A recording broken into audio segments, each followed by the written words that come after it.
dem jetzt also auf dem Parkett der beste Spieler Asiens des Jahres 2011.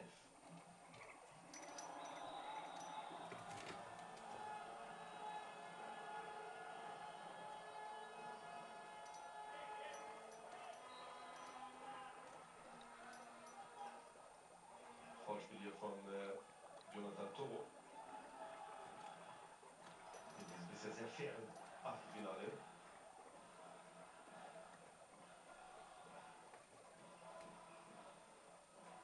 Also Kolumbien hat dreimal gefoult. Ab dem 6. Foul wird es interessant, das wissen die meisten unter Ihnen sicher schon. Dann nämlich darf der Gegner beim Freistoß keine Mauern erbilden und außerdem wird die Position des Balles dann verbessert.